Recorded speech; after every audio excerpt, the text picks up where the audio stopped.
call the meeting to order. Madam Clerk, please call the roll. Trustee Brewer. Here. Trustee Grant. Trustee Tucker. Here. Trustee Tate. Trustee Todd. Here. Trustee Zupan. Okay. So I have a few presentations today, so it may be a little lengthy, but we have to get through these. So our first presentation is of the comprehensive plan and recommendations from the Zoning Board and Planning Commission. Teska Associates and Scott is going to, Steve is going to go over the plan together with us. And, if you have any questions, actually go over it.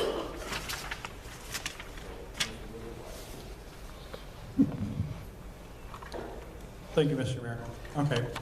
I want to take this time to thank Scott Goldstein and his team from Teska and Associates, their entire team, which was ACOM and Far South CBC, who've been working on this plan for over a year, well, a little over a year.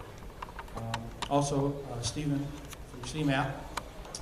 They've led us through some very difficult planning decisions and made the process a lot easier for us. So many opportunities for the community engagement have gone into this plan to make it a success and offer the most comprehensive plan we have compiled before you this evening.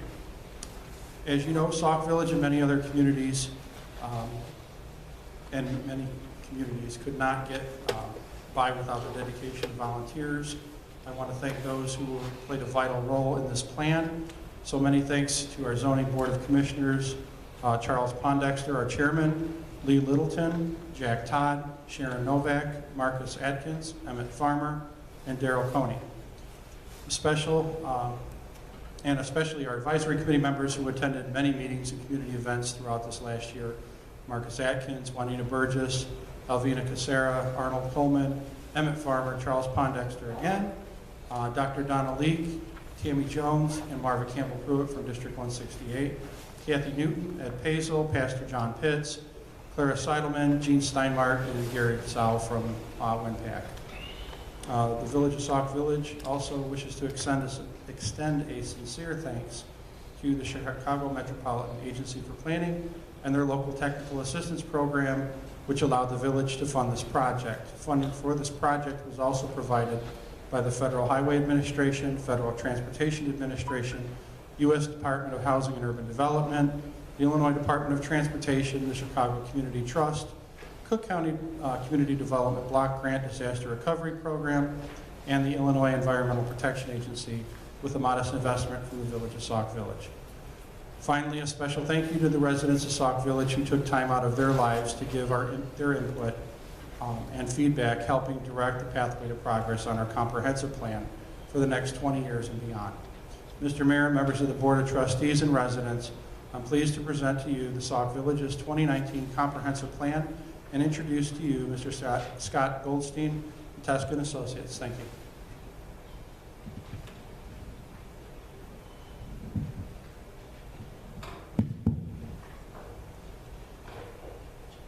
Thank you, Joe.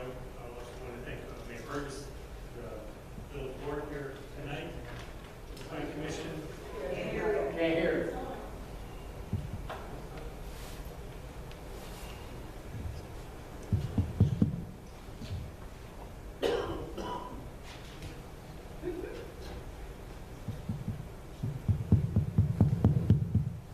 Is that better?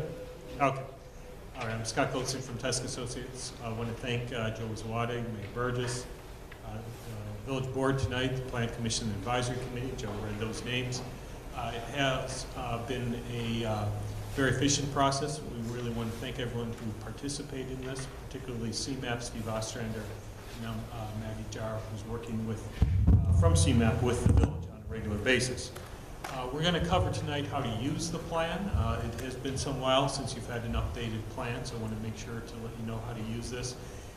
It's a document. You can go right to the points that you were looking for. It's very easy to navigate in terms of economic development, transportation, future land use plan, etc. We're also going to talk about the implementation part of the plan, which is at the back of the So it has been some time. There was an update to the plan in 1999. The plan before that was from the 1980s. So it has been some time. A plan is a guiding document. It is not a regulatory document, but it should be referred to on a regular basis in terms of both prioritizing actions, in terms of looking at it for your annual budget each year. Okay.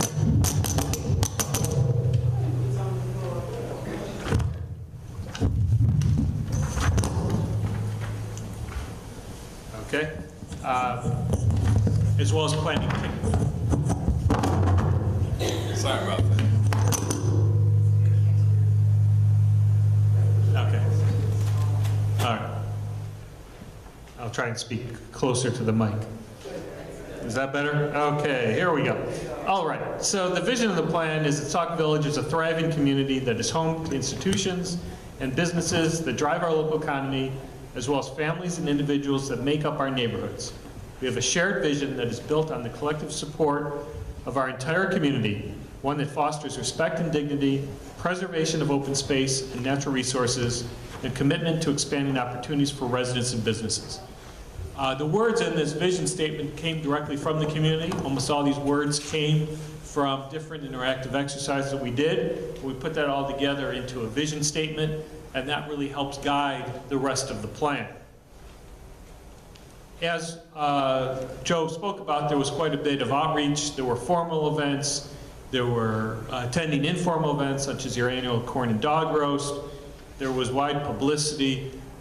The flyers for the meetings went to every parent in the school district, for example, as well as widely publicized through social media. Hopefully you saw some of that. You took the poll.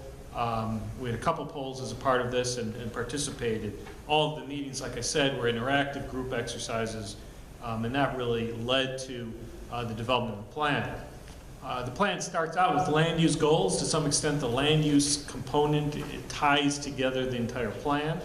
And one of the things we learned loud and clear from all of you in terms of planning for a balanced tax base to support local services. So we want to make sure that there is a broad range of uses that can pay for themselves and that can support the local services that are needed in the village.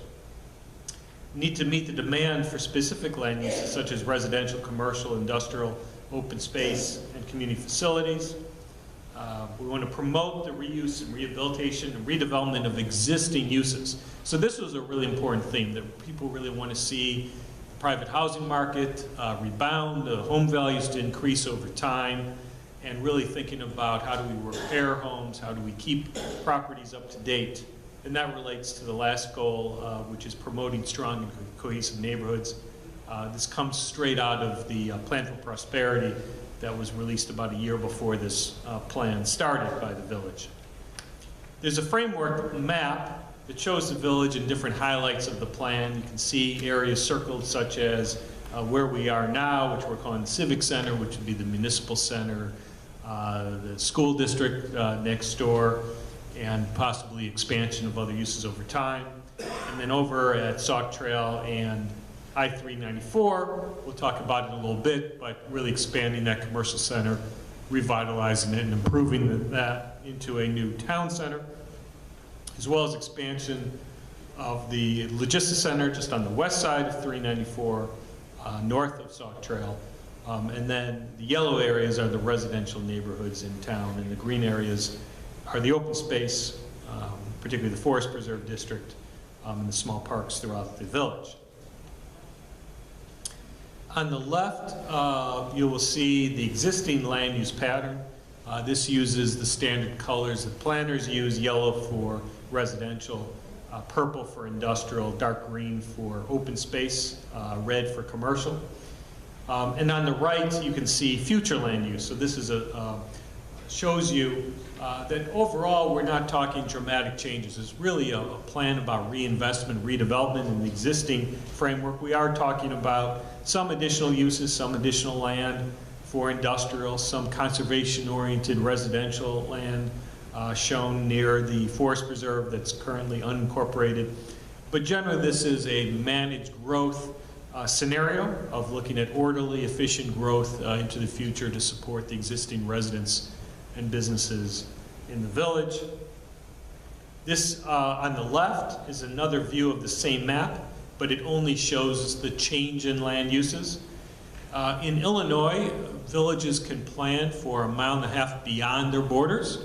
So we took a look at your neighboring communities and what they had planned and compared that to the goals of the village.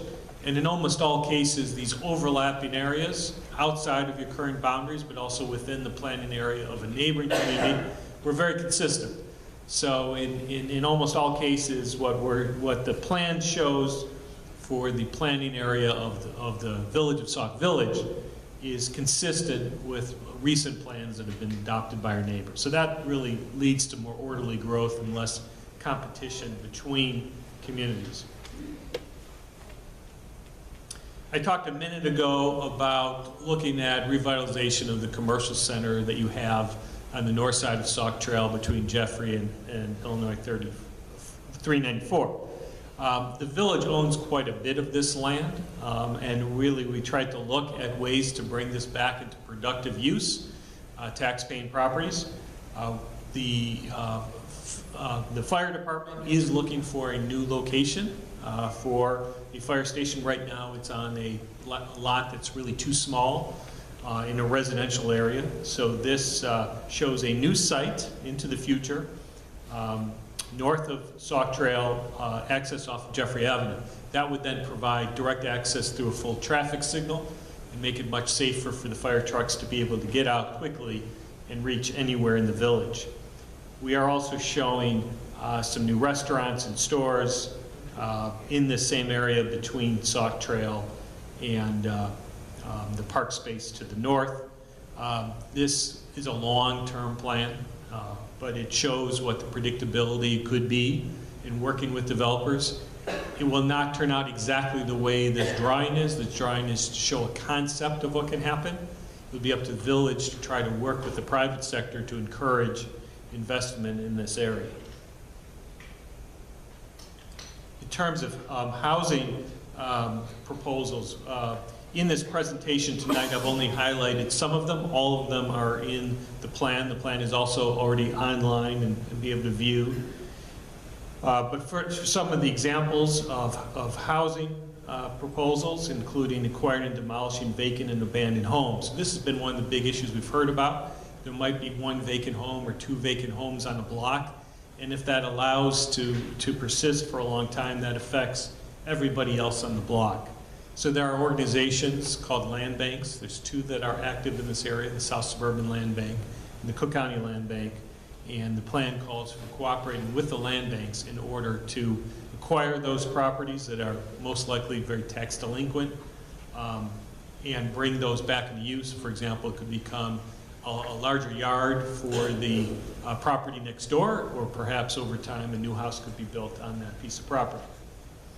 Related to that is trying to recruit home builders and small developers to rehab homes, bring them back to market. Again, trying to prevent the vacant homes that you have scattered about. Educating both renters and landlords of their rights and responsibilities in the village. We've heard a lot about that in terms of making sure that everybody knows what their responsibilities are as residents or property owners. And then planning for new residential development based on market demand. So as that market solidifies and starts to grow again, there is room around Sauk Village for smart new developments, conservation-oriented developments that can provide really high quality of life. A lot of people move to Sauk Village because it's surrounded by more open space. So you really have that excellent transportation access as well as proximity to forest preserves, open space. And so that is something that could really be continue to be marketed. Economic development is a major part of the plan as well. And like I mentioned before, trying to promote employment and a strong tax base is critical. You do have advantages that other communities don't. You not only have an excellent road network, you have direct rail access to the best rail network in the country. You are along the I-80 corridor. And so it's very desirable. If you look at the strongest economic growth currently in the Chicago region, it's really the industrial marketplace, and you have available land for that. So not only have you had recent investment in WindPAC and other industries, the outlook for industry in this South region is very strong going into the future. In order to serve that, there needs to be attention to infrastructure. I mentioned the rail and road access is currently cooperation with Cook County to make further improvements within the Logistics Center. And then commercial and retail development. I just talked about the potential for a town center. When you look at national trends in retail, we all know that there's been shifts to online. In this area, people drive a few miles. They might go over to Indiana where taxes are lower. So you really have to think about smart new development, and what people are looking for is a place to go that they can't just go online and get that goods and services. So you have the land available in the location. It's really thinking about how do you plan that to really be a successful town center. And then the last one is really important. That's small businesses. People might be working out of their homes in a spare bedroom or in an attic, and really trying to work with them to open up shop in Sauk Village and really get people to small businesses to expand. And that might be just as much business services as it is retail stores. You're also well served by various different types of districts. You have TIF districts. You are part of an enterprise community, which means that there's essentially lower cost for construction by exempting sales tax for construction materials. And you have something new called an opportunity zone. So an opportunity zone is a new federal tax system. Essentially what it does is allows investment of capital that's being repatriated from overseas to be invested and defer those taxes over time, and perhaps even forgive those taxes. It does not affect the village's taxes. It's only the federal taxes. And so only certain census tracts in Illinois have it. About half of Sauk Village was designated an opportunity zone. The nice thing about the program is that the developer or company doesn't have to apply to any program to take advantage of it. It is managed through the tax system itself, so there are no applications or bureaucratic hurdles in order to invest in an opportunity zone. This is brand new. All the rules even haven't been released yet. It was passed in 2017. They're still working on the rules, but you can really be at the vanguard of this new opportunity zone program. Some of the various projects I've already touched on, but clearly to continue the work of the village to work to attract additional businesses, particularly into the Logistics Center. I mentioned that there's already ongoing work to expand rail and road access to that industrial park, investing in infrastructure capacity, and supporting locally owned small businesses. In terms of transportation, part of our scope was safety and capacity improvements. I'll show a diagram of that in a moment. Pedestrian crossing, sidewalks. So there are many areas of the village that lack sidewalks. There's no sidewalks right around the corner here, and crosswalks at Torrance Avenue, Sauk Trail. There's minimal sidewalks over at Sauk Trail and I-394. And so really that takes capital planning over time to make those safety improvements. We're going to talk in a second about the importance of bicycle as well. You've got a lot of regional paths that aren't that far away, but there's no good way to ride your bike to those. And then for children and people of all ages to ride throughout the village now safely. And then adequate transit and alternative transportation. You do have PACE service. That PACE connects to metro stations, both west of you and north of you, and trying to coordinate with the existing fixed bus route system, as well as various alternatives that PACE has for working with the village to meet your transportation needs. So this map shows just west of the village is the planned Metro Southeast service. So that is a long-term plan to expand Metro in that area. You can see these various shades of green are different ways to create more bike paths to connect the village to other regional assets going north up to Chicago and east Indiana and west to the southwest suburbs. This diagram shows Illinois 394 and Sauk Trail, and essentially what it's showing is that there's currently a multi-use path that is going in on the south side of Sauk Trail that will go over to the high school, Bloom Trail High School, to the west.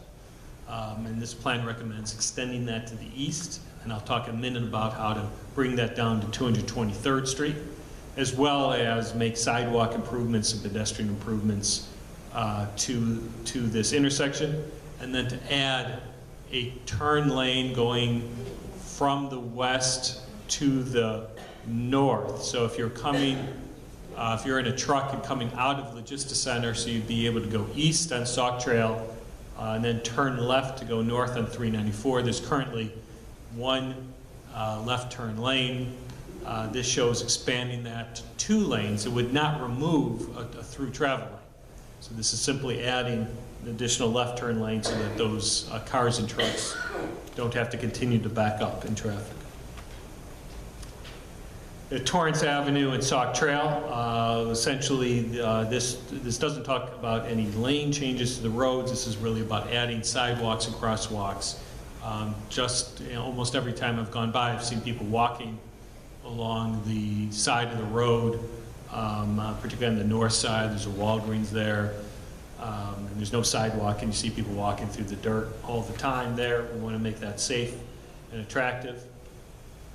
I mentioned a minute ago, along 223rd Street, I'm sure you're all familiar, there's a median in the middle of the road. Kids play in that median, it's used a little bit, but it could really be an attractive resource to add a bike path right into that median. It can be done in an environmentally responsible way as well, by adding rain gardens and planters in order to allow the absorption of the water. So that could really be a way to raise property value in that area by having a really nice bikeway, and would not remove any parking or any lanes, because you already have the land in the middle of the road. There are lights there that could be saved, and you could also maybe add some public art along that median as well, and make a really attractive new investment across the southern portion of your village. I mentioned a minute ago about there are a number of regional paths that are several miles away from the village, and really trying to work with your neighbors in terms of connecting Sauk Village to the region's bike network. A lot of kids who grow up in Sauk Village are probably going off to college or moving to other areas. They get used to bike trails, and then they would come back here, and you're really disconnected right now. Young people really expect those bike trails to be in place. The good news is you are surrounded by trails, and with some minor modifications, you could be connected to those trails over time, and that would really get you anywhere in the Chicago region and into Northwest Indiana and over to Michigan as well. Continue with the theme of open space and recreation. Like I mentioned, improving connections to existing proposed open spaces and natural resources. And then really one of our tasks is to look at all the parks. So you have a number of parks throughout every neighborhood of the village, but there really needs to be, well, what our task was to look at those, get community input on having maybe a different character to each one of those parks. And so it's great to have open space in neighborhoods, but how do you maintain them, go after grants, and fix those parks up over time? And so there are, this slide talks about 6 of those parks, from Arrowhead Park to Murphy Park, Veterans Park. It's the park in front of St. James Church. It's owned by the church, maintained by the village. And then Carroll Avenue also has a park. So each one of these in the plan has a slightly different vision in terms of making that park open space accessible and used more by the community. The more people use it, the safer it is, and the more people like to use it. The next chapter is the community facility goals. We talked about expanding municipal campus here. You've got the Ed Paisel Center next door. You've got the park behind us. The plan does call for an expansion of the park right next to our Veterans Park south to Sauk Trail. Public safety, we talked about the fire station, plan for the fire station to move north of Sauk Trail, as well as the need to either renovate or rebuild the police station next door to here. The plan was very fortunate through CMAP, had a specific additional study for stormwater management. There was, I'll turn to that in just a moment, but it was really a great addition to have a very detailed analysis in this plan. We also talked about the importance of adequate supply of water and the desire of the community to over time move to Lake Michigan water. And finally, enhancing education technology for all stages of life. As you can see, this is truly a very comprehensive plan. So one of the ideas that came out of this plan is to look at the possibility for an attraction in the village to really get people to come to the village. It used to be retail would play that function, but increasingly these are community facilities that are attracting these kinds of uses. If you've ever been to the Kroc Center on the very far side of Chicago, you can see what an amenity that is. I think they have 1,200 people a day going through that facility.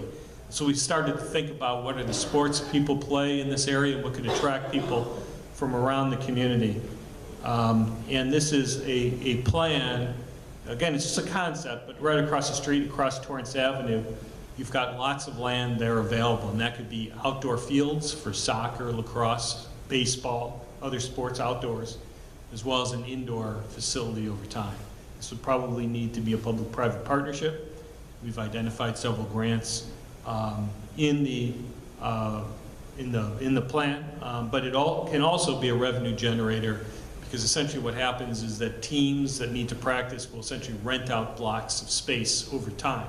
And that's how these are financed over time. Almost think of it like a hotel, that each field is reserved a certain amount of time from 4 o'clock to 6 o'clock to X, Y, and Z team. And that's how the revenues pay. People will drive 15 to 20 miles to go to a facility such as this.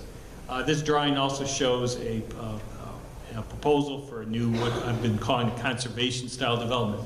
So the idea is to have single-family homes or row homes along with preserved open space that can protect stormwater and natural resources in the area. And that's something that people like to, sort of like moving into a golf course community without the golf course. It's open space rather than the traditional golf course. Like I mentioned, CMAP was able to support a related study by a firm called Michael Baker that looked specifically at stormwater issues. You have not had a major flood in a very long time in the village, but you want to protect yourselves because it could happen at any time, because that's the nature of water. And so the colored areas on this map show where there's the greatest potential for a need for stormwater improvements. And the plan shows specific ideas for ways to, say, partner with schools, to create rain gardens and other ways to store that water through what's called green infrastructure. Looking at residential areas that may experience some flooding of basements when there's a big rain, and looking for opportunities in the public right-of-way to add, again, bioswales or rain gardens. These are natural areas that are slightly depressed that will essentially help absorb the water during a major rain event so it does not go into the sewers or goes in very slowly. I mentioned before that drawing that you saw of the bikeway along 223rd Street, and I mentioned that could also be an opportunity to absorb water in that median as well. Right now it's grass. Grass is not particularly the best material. You really want to design in a way with the right types of plants to absorb that water that could be more attractive as well as absorb more water than turf on its own. And then this last one is really looking at using part of a park for detention, retention, as well as things can be done within the street right-of-way to absorb water as well. I mentioned a minute ago, we were aware that the village had a referendum a number of years ago with a desire to, would want to move over to acquire Lake Michigan water. That does require a sizable capital investment. So the plan both recommends continuing to study that issue in terms of finding financial feasibility of accessing Lake Michigan water. At the same time, it's important to protect groundwater. Whether or not the village continues to obtain well water or moves over to Lake Michigan water in both cases. You want to protect your groundwater. We could get into a longer discussion about that, but it's very important in the plan both to protect the shallow and the long term, the deep aquifer, which really covers all of northern Illinois. What's really important for the village board and your partners is to look at the back of the plan, which is the implementation plan. Like I mentioned before, Maggie Jar from CMAP is now working with the village to help implement, work with the other staff of the village to help implement this plan. And throughout the back of the plan, there are very detailed charts that list every recommendation, every project that's in the plan, potential project partners, resources, and a ranking of short, medium, or long term. We also provided this to the village in an Excel spreadsheet so you can update that over time. We understand things change over time, and you really want to keep this updated on a regular basis, at least an annual basis. That concludes the presentation, but I'd be happy to answer any questions, and the goal for this is tonight, I believe, is to put this on the agenda for the next village board meeting. Are there any questions? Any other board members have a question?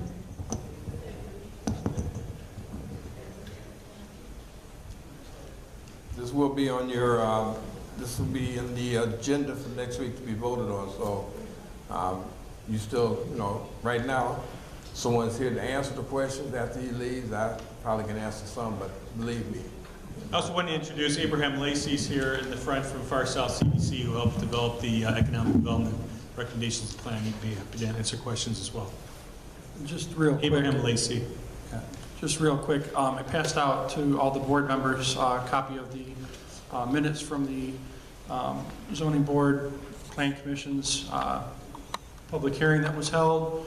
The recommendation was to the village board for the comprehensive plan. It was approved unanimously for a recommendation for approval.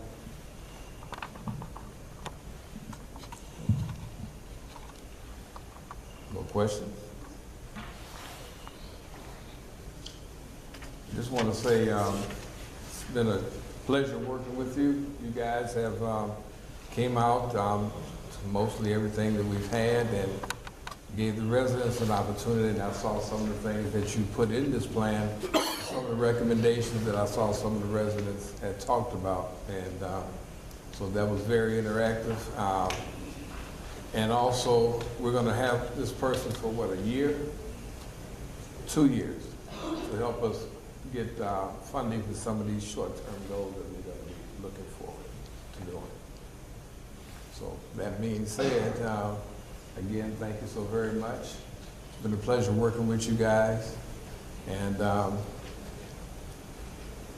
quite naturally, if we have questions, we will, as things go on. We're going to have a person here anyway, so we will do that. And this will be on our agenda next week to be voted on. Thank you so much.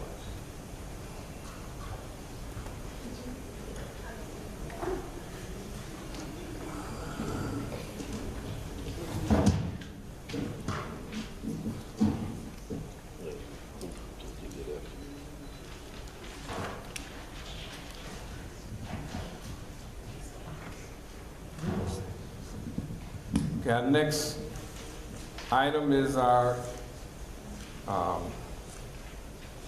commercial insurance. It will be presented tonight. Mr. Cliff Taylor of Insured Source will be going over for our risk management insurance. Thank you.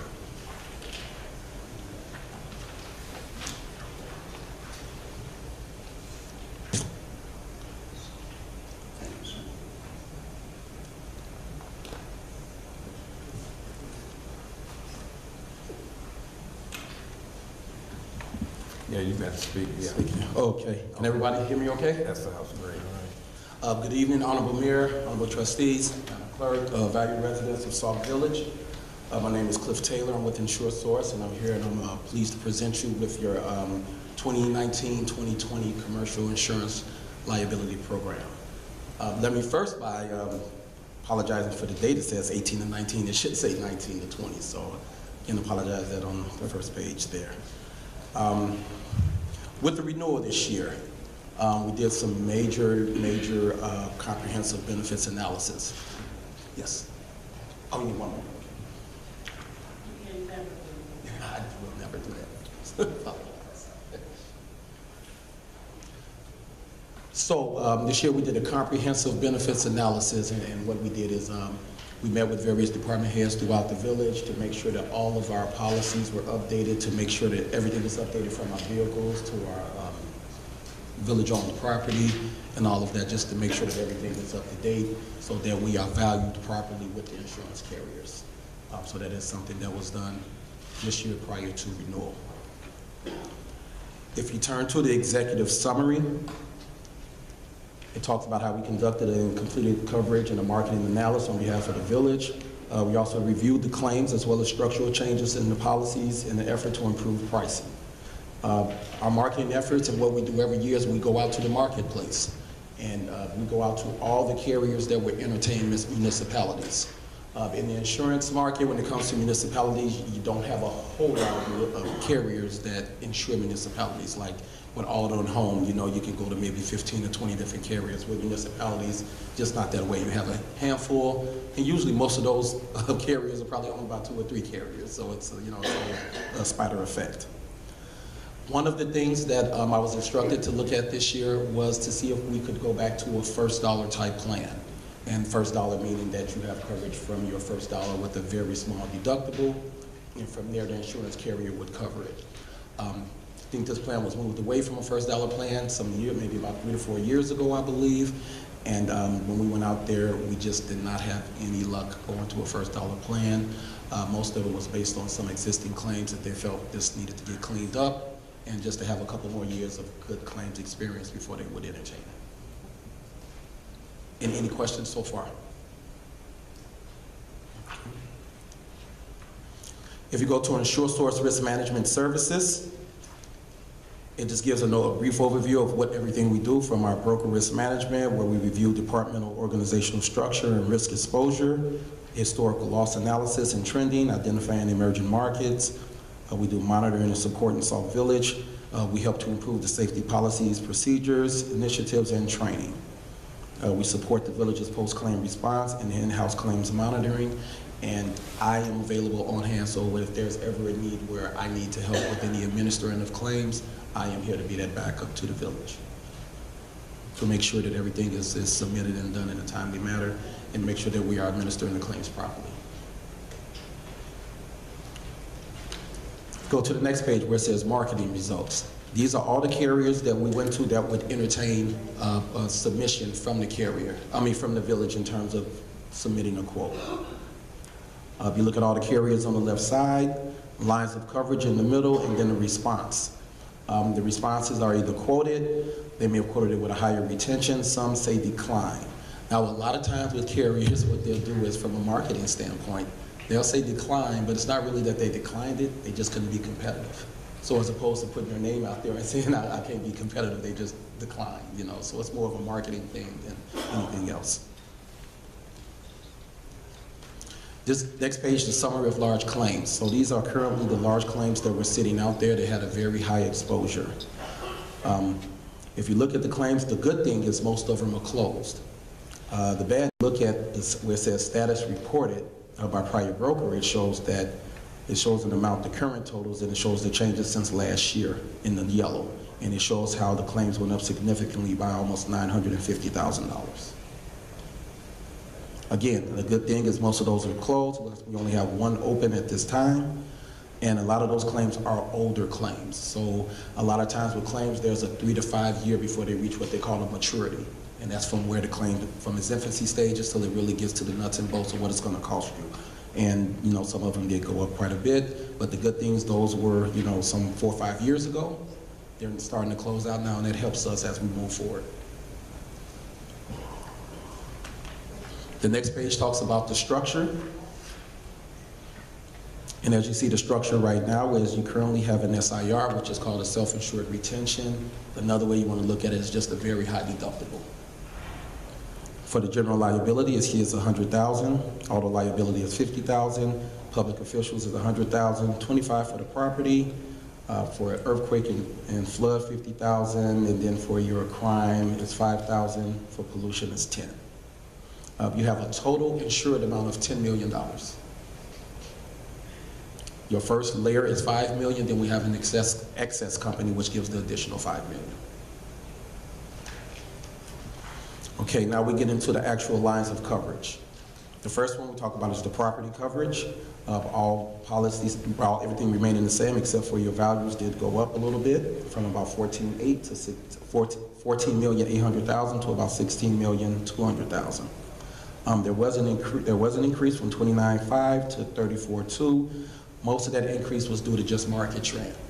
You had a lot of how they look at things when it comes to insurance companies. They look at the national impact. You have a lot of claims. You have a lot of hurricanes, earthquakes, anything that happens with these carriers, you know, because they insure all over the United States. They look at the market trend as a whole, and then they narrow it down by your state, then your county, and then what you're specifically doing in terms of claims. Most of this was market trend. The next page, this is your package. So this is your nuts and bolts of your plan. This is all your general liability, auto liability, your public officials liability, employment practice, sexual abuse, etc. This is where we had the largest increase, and that was due to those claims that we talked about. Now, we did look at some options here, which I will discuss when we get to the summary page. But again, we did have an increase here. Of course, increases are never good. The increase is somewhat minimal compared to the amount of money that the carrier has spent. Now, I went to the carrier, of course, as I always do, to see what type of relief we could get. We did get some relief, but the largest thing is, since Chubb has had this, they paid approximately about 1.1 million. We paid them 1 million in premium. They've paid out about 1.65 in claims. So it's just a matter of money in, money out. They paid out more than we paid in premium. Any questions about that? The next one is the crime coverage. It's a very minimal coverage, and as you see, the premium's only about $4,600. Actually, it went down about $100, and it pretty much stayed flat.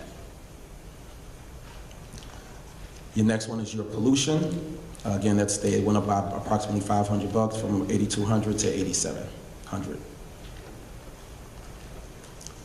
The next one is your excess liability plan. That's that additional $5 million of coverage that we talked about, and you see that premium stayed pretty much flat. The next one we talk about is cyber liability. When we did our benefits analysis, cyber liability was a coverage that we currently do not have. It's something that I highly recommend for the cost. As you guys know, internet theft, cyber liability is one of the largest crimes now in the United States. And more as we move towards technology, putting a lot of stuff on the cloud, things of that nature, you're just that much more vulnerable. So it's a lot of coverage that you get for a very minimal cost. It's something that we just highly recommend right now. I know you've heard some of the things that happened over the last couple of years with some of the communities in the South Suburban area where they had someone who hacked their system. They call it the phishing, and then they got in there and then did a demand for, give us a certain amount of money and we'll unleash all your documents. And some of the municipalities were so scared that they actually did it. So it is something to have. This helps in situations like that where they can actually will pay the ransom for you, or where they help you do the investigation and try to find out who it is and help you with any recovery from costs associated. And their premium is only $5,100 for $1 million worth of coverage. The next page is premium summary. So as we go down and we look at all the lines of coverage that we just talked about, your expiring premium is roughly around $331,719. Your renewal is roughly around $374,425. We were able to get some relief off of the TPA services. Your TPA services were $20,000 a year. We was able to get that reduced to $18,000, which is a good thing, because that means if that's going down, that means we're not using the TPA services as much, which means our claims are not as active and we don't have as many. So that's actually showing that we're moving in the right direction. And again, with some of the things that we're doing now, from an employment practices standpoint, the mayor has put in a full-time dedicated HR person. I think there's been a change in chief of police, and there's been a change in enhancing of police manuals and things of that nature. So all of that helps from a claim standpoint as we move forward, because we're using the best practices of the day. Any questions about premium so far? Now, a couple of options that we looked at. We looked at how could we get the premium as close as possible to current premium. There is an option there where we could increase the SIR in order to get the premium down. Not something that I like to do, but again, we're talking about village dollars and what's best for the village, and that's for you guys to decide.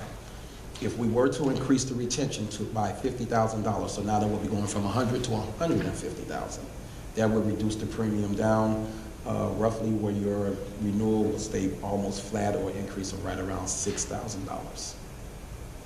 But again, that means you're responsible for, instead of $100,000 every claim, you're responsible for the first 150. So it's more exposure on the village. Another option we looked at is you currently don't have what they call auto physical damage for your vehicles. Meaning if all your vehicles are parked, we have a major storm come through, something happens, damages a bunch of your vehicles, Sauk Village is on the hook, pretty much. There is an option, but it's a very expensive option to cover those cars because chances are you won't have that problem.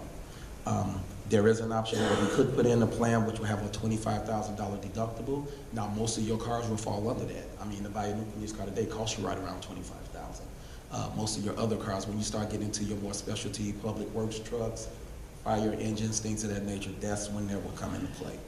So this was probably done in the past just to save money for the village. It's something that if you guys decided to do, but if you don't, I definitely understand because chances of all of your vehicles getting damaged at once is very slim. Possible, yes, but very slim. So just wanted to throw that out there because as we did an analysis, that's one of the things that we saw is that you guys didn't have proper auto physical damage. So the nuts and bolts of it, if you made no changes, you're looking at roughly about a 12.8% increase in your overall premium. Any questions? I do have one.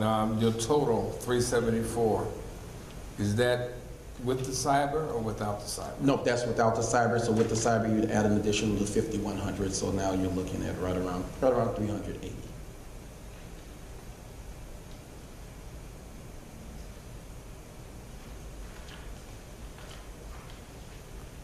On the next page, it just talks about subjective. So once we move forward with the renewal, there's the signed documents and stuff that I would need, which that's why I work with the mayor and the department heads to get all of that information. The rest just gives some legal language about what we do. And of course, we always like to put in our TIP, which is our trust, integrity, and professionalism. Those are qualities that you want from your broker, and those qualities that you'll always receive from myself, my whole team, and InsureSource. It's definitely been an honor, you know, working and doing this year, getting everything together for you guys, and working with the department heads. And you guys are definitely doing some great things and moving in the right direction. And in doing that and increasing the safety culture amongst the employees, we're definitely moving in the right direction. I do have, the last infraction was, what, 2016.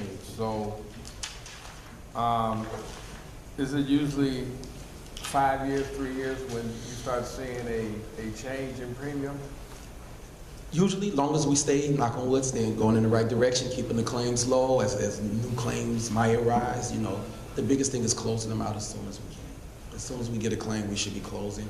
And sometimes if they're considered what you call the nuisance claims, you know, where you really want to fight it because you know what it's really about, but at the end of the day, it's cheaper to sometimes settle that thing if you can sell it for $5,000 or $10,000 and get it out of the way, because not only does it, you know, come off of your books quickly, it keeps your exposure down.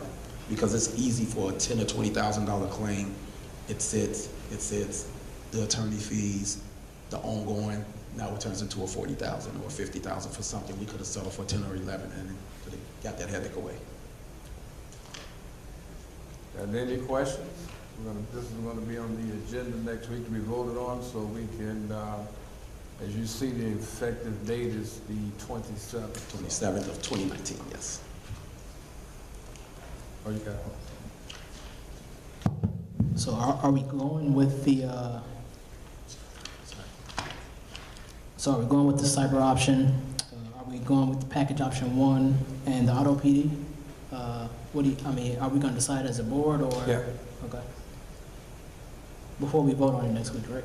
Well, that's right now. If you're going to, I mean, if you have any changes or you want something, this is the time to. So we're going to vote with the recommended changes. Yeah, well, with the, right, if there's any, if you want to change the, as he was stating, the liability as far as 150,000, if you want to change that to make the premium go down, those would be some of the changes that if you want to do that, that would be something that you can, talk about now, if that's what you want to do. I mean, I just want to talk about the 75,000 for the auto PD. I mean, For the who? for the auto PD. So for the if the, like you said, the vehicles so happen to be damaged during a storm or something like that, for 75,000. I mean, chances are it might happen, it might not. But I mean, do we want to spend the extra 75 grand for that? I don't know. I'm just throwing it out there as a board. Or you, The 75,000. the auto physical damage? Correct. Okay. Yeah. Yeah, it is very slim of chances of that happening. And again, the deductible would be 25,000.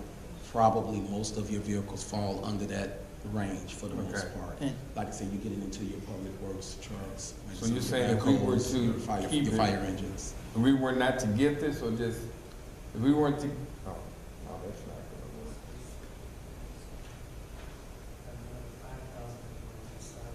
work. Right. right. So I mean, the cyber, I think that's easy. I mean, I know we seen what happened with Atlanta last year, right? This whole city was under attack. So Right. And how much is the auto physical damage? It's an additional 75. 75, What we okay. did was, it would be changing your excess policy from Markel to Brit. So what we did is, we took Brit, and Brit is taking over the excess liability, the pollution. We kind of did a bundled package to get the premium down. So basically, you'll be paying, the price for the Brit is $150,000, but once you put in the excess, the pollution, and all that, and bundle it in, there's about a $75,000 difference. So we were able to get some savings there, but it's still, again, that's an additional $75,000. So explain to me, please, what package option 1 is that you're reducing that by almost $37,000. What comprises that dollar amount? That's the one where we discussed where if we increase the self-insured retention. So if we went from 100,000 where we are now to 150,000 per claim, that would reduce the premium because we're just taking on more responsibility up front. Okay, so that's under the package liability, that first number Yes. there? Yes. So instead of the $246,995, that would come down by that $37,000? Exactly. Yes, ma'am. Okay, gotcha.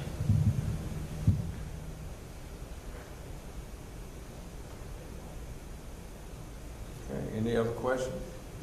But just to be clear, one claim, and we've blown that out of the There water. we go. And it's, So that's and not it's really, each claim. yeah, Exactly. so that's not really the route to go, Right, right. in my opinion. And again, I'm going to say this as a broker. A lot of times I say as a broker, of course you would say this, but once you start going on that downward spiral of increasing your SIR to save 40,000 here, 20,000 here, it's hard to go back. Because once these insurance companies got you where they want you, where you're paying most of your claims up front, why would they let you get off the hook? And that's on the health insurance side. That's how they work. So it sounds like we're going to go with the everything for the renewal, and we're just adding cyber option, and that's it.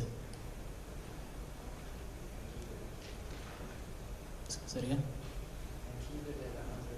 Right, right. So we're just adding cyber. Everything else is just renewal, just based on the market trend. Okay. And of course, every year we'll always look at that first dollar option and see if that's an option. It may cost a little bit more, but it doesn't hurt to go out there and look at it every year just to see, because that kind of gives us a gauge of how we're looking claims-wise as well.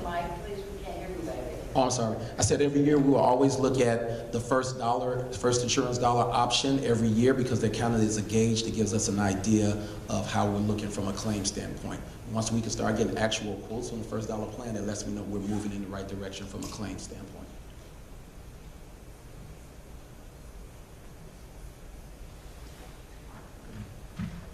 Any other questions?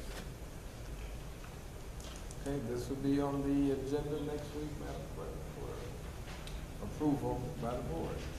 Okay? Thank you. All right. Thank you all for your time. Thank you. Okay.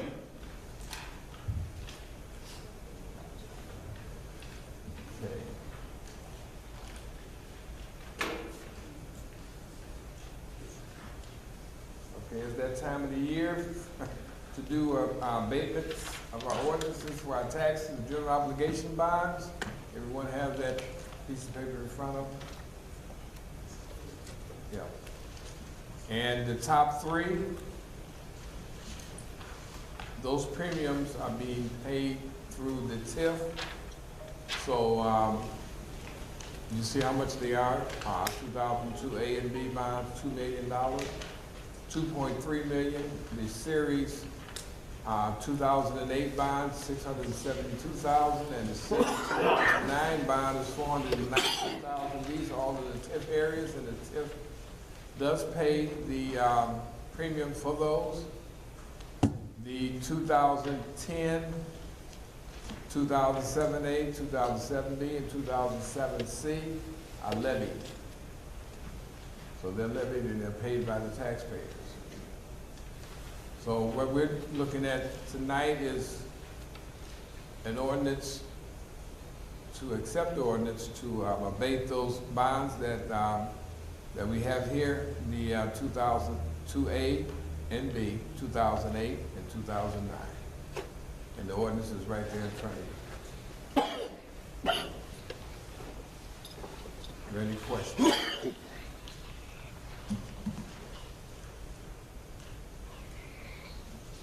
I just want to make it clear that the TIF has more than enough money in it to fund these bonds.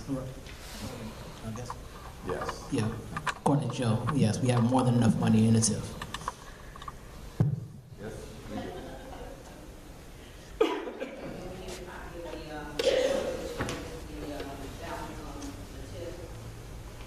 You can come in and ask for that. Yes, ma'am. Come in tomorrow. What time? You can come in tomorrow, trustee, and ask for a copy of that. Someone will be here to take care of that for you tomorrow. You come in and get a copy. I don't, who's going to email it to you? No, it's not going to give me. I didn't ask for a copy. You can come in and see it, trustee. Oh, okay, well, I can't promise you that it'll be done tomorrow. I'm offering to you the rest of the week. You can come in and get a copy. I'm not going to say it'll happen tomorrow because every day has its own time limit. But it is available. You can come in and see it. Okay, is there any other questions on the 2000? I'm sorry, on the tax abatements. Okay, that'll be on the agenda also to be voted on next week. Next item is the code red. And please, Mayor, in your packets. Yes. Yes. In your packets, you should see a couple of documents relative to Sauk, which is really code red. I introduced this program to you about a month or so ago. Then we had a webinar concerning it where we had a speaker who gave us the presentation and walked through it. What happened after that, he sent an agreement for attorneys for their review. The attorney then provided a summary of the agreement, and then he followed up with drafting the resolution that you see before you. So what I was hoping that you would have done when I sent it to you was just to really review the agreement to see if you were still in favor of what was discussed before, and then it would be my recommendation that it would go on the agenda for possible adoption or definitely a vote.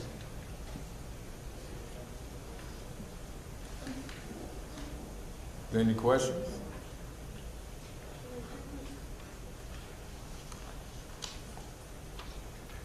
Okay, any objections? We'll put this on the, Yes, I object. What are y'all talking about? This is such a mystery up there. What's the code red? Oh my God. I'm sorry, you've been a little missing in action, and I don't mean to put you on the spot, but you've not really been here with us, but some of the residents, may I, Mr. Mayor? we will take care of that at the public comment. Okay, we'll do that during public comment so that you can have a clearer understanding. I just have a quick question on this. Where are the funds coming from in our budget? Will this be in our budget? This is like $3,500. It would have to be. It currently isn't, but it should be. Or unless we wait until next year's budget. Okay.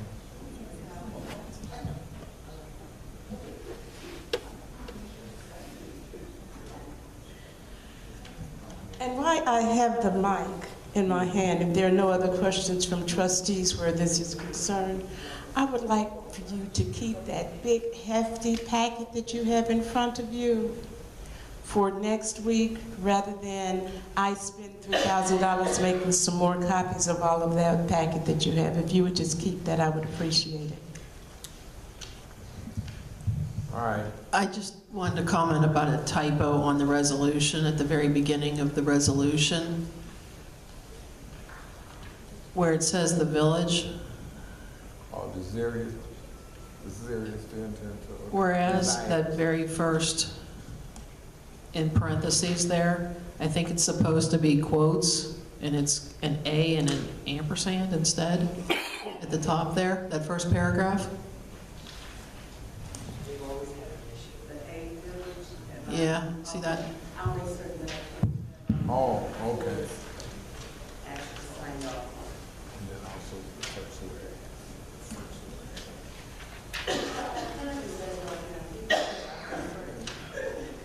the first declaration.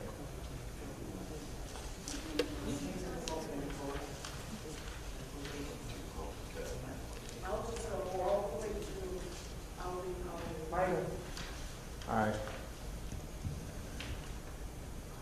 Okay, next item, ordinance, amending Article 4 regulations by sign type, Chapter 58 of the Signed Municipal Code of the Village of Sauk Village. Trustee Todd and Mr. Wiswat. Mr. Wiswat is going to explain. Okay. Okay, so the library district is looking to put up an electrical display sign, very similar to what Wagner School did. And in going through these processes, when they wrote the ordinance, a lot of the technologies didn't exist as good as they do now. So it just kind of makes it more difficult for, public bodies, the school boards, the library boards, church organizations and stuff like that to get information out to the public as well as the village, because the village would be prohibited from doing any kind of electronic sign as well to inform residents, what's going on in a, quicker manner. So we have our old display sign up at Sauk Trail and Cornell. That was the technology back in 1992. Since that time, we've gotten the electronic display sign. So prohibited in residential areas are electronic signs. So what we wanted to do was we wanted to amend the ordinance for the signs, particularly ground signs, as well as the electronic wall signs. So if you look at page 4 of your ordinance, proposed ordinance, the amendment is in the text of the residential districts. If you look in the 2 last columns, prohibited for electronic message signs, and it says, the underlined are the amendments, except for churches, public buildings, including but not limited to schools, libraries, and government buildings. So the village could put up a electronic display sign here. The library could put one on their building like they're proposing. Churches would also be able to do likewise as well. One of the challenges with that technology, especially when you're talking residential zones, is timing. Do you want your neighbors to have something flashing at 1:30 in the morning where it's causing a problem? So we may want to add language to the ordinance to where it has, from X time to X time. So That way it's not flashing all night. And, you know, not that they're going to be flashing, but they're going to be scrolling and doing whatnot. So that might be some language that needs to be added to this ordinance that's currently not in the ordinance. The Ordinance Review Committee did look at it, and their recommendation was for, they were okay with the recommendations that were proposed here for the ground pole signs as well as the wall signs as well. So they're okay with the recommendations, but I think you may want to consider adding some language that has specific time restrictions as to when those can be on and functioning, so it doesn't disrupt the neighborhoods. Any questions? Any I'd just like to kind of see what the board thinks about the time restriction on that. Yeah, personally, I think that's a good idea to put a time restriction in there before we would pass this. That's just me, though.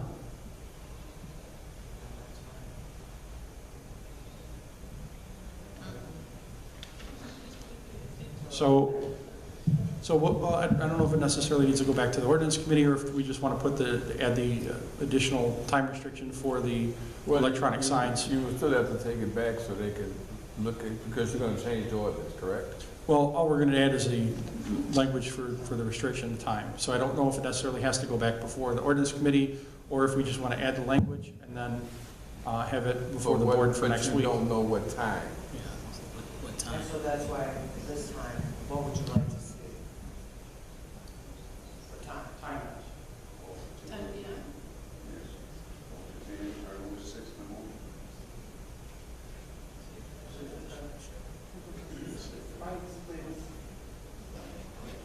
I mean, they're trying to find out so they can know the So range. off at 10 p.m., back on at 6 a.m. That seems to be fine. I'll go ahead and have the attorney put that language in the ordinance, and then we can have this before the board for next week, because the library is waiting to get their sign up. So Will their they've been sign holding be- off on the public hearings and all that money. Well, this,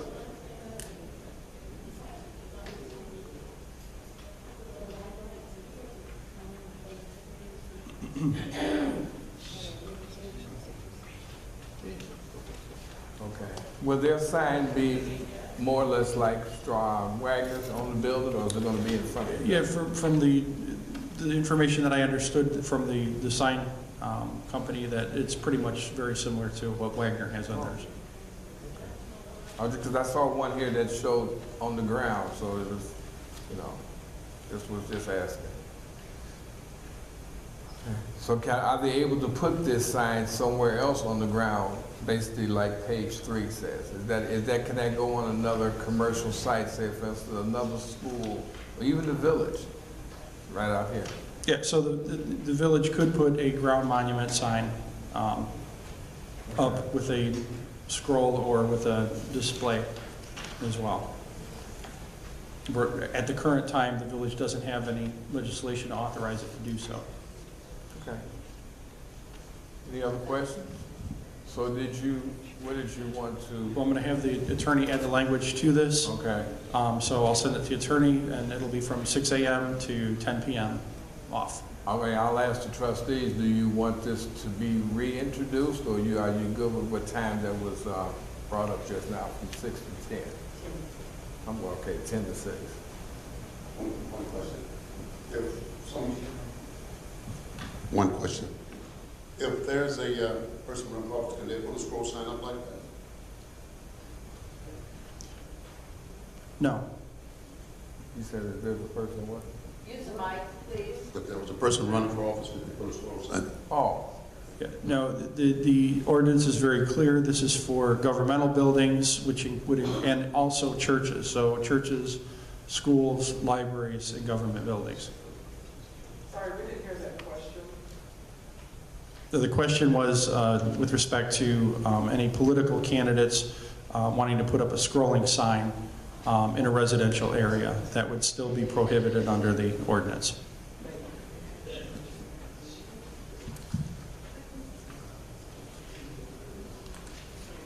okay, is there anything else? So that means you're just Is everyone clear with what the ordinance is going to be? And we don't have to have it again? Okay. Yeah, I'm sure you'll get it before it's voted on.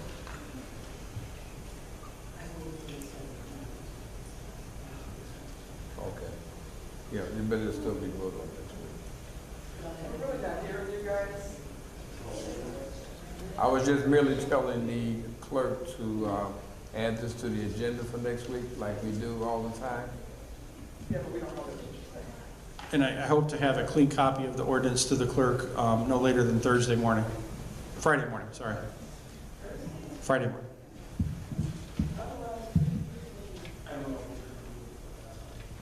The next item is, Okay, so just so we're all clear, the board would like a clean copy of this particular event. Just what I just said. Thank you. the next item, is that for you guys? Oh, I want to table that ordinance till another time. okay.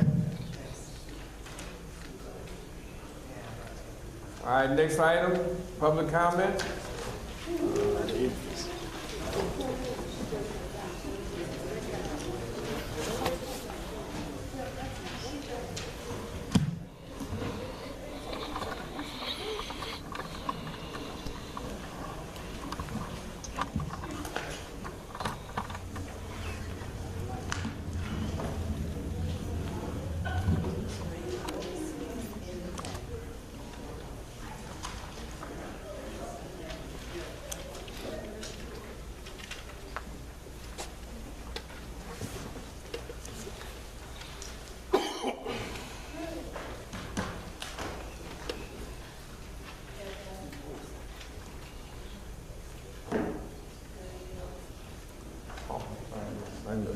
Yes, I don't know if I need to read it again, but I will. All questions and comments must be directed to the mayor. Each speaker may comment on any matter pertaining to the business of Sauk Village. Each speaker is allowed one opportunity to speak for up to 3 minutes and may not engage in debate, counter replies, or rebuttals. I will answer all questions at the end of the question or the public comment period. Please state your name when you come up. Pat Couch. Thank you. In October of 2018, I asked about how many fire hydrants are not working in Sauk Village. To date, I've received no answer. The following week, after I asked about the fire hydrants, Trustee Todd asked again about how many fire hydrants are not working. And in conversing with her today, she's received no answer either. So I don't know what there is about the fire hydrants, why there's no list to show the residents where these fire hydrants are not working or why they're not working. We'd like some answers. And as of today, I have not received an answer to 3 FOIAs that I placed on March 8th, and as of today, still no answers. So I don't know what the problem is with getting our FOIAs answered. The problem with our police department not having enough officers, we had 2 shootings last night. The first one was around 7 p.m. or 6 p.m. between there on Sauk Trail near 394. Someone was injured, went to the hospital, and within another half hour, that same car that they were looking for happened to be on 223rd Street. So I don't know how you're coming along with finding these officers and getting extra help for our police department, but I think it should be speeded up somewhat. We are in dire need before these people keep shooting up our streets, and these officers need help. Thank you.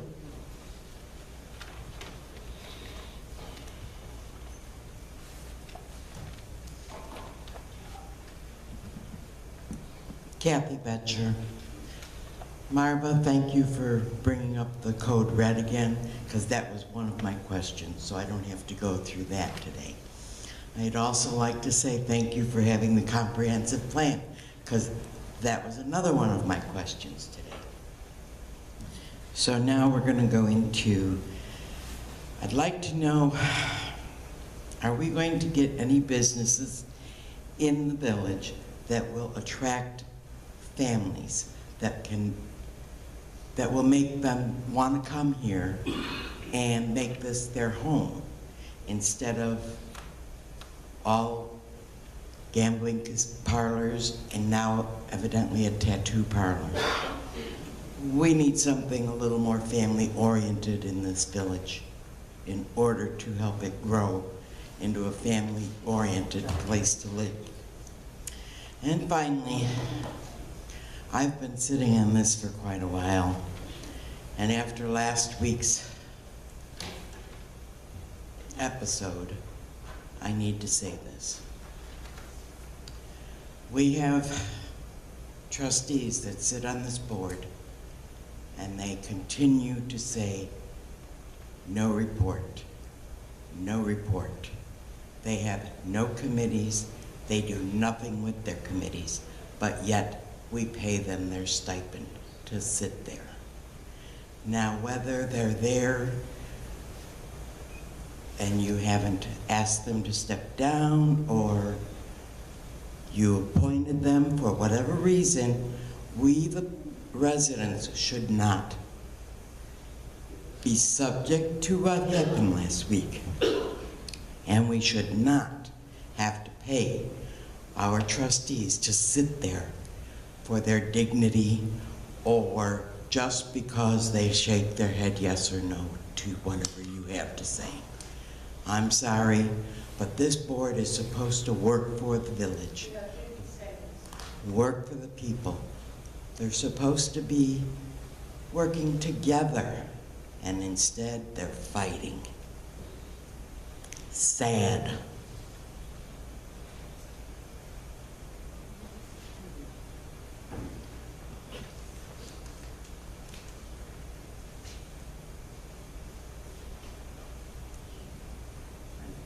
I'm new at this, so can you guys hear me?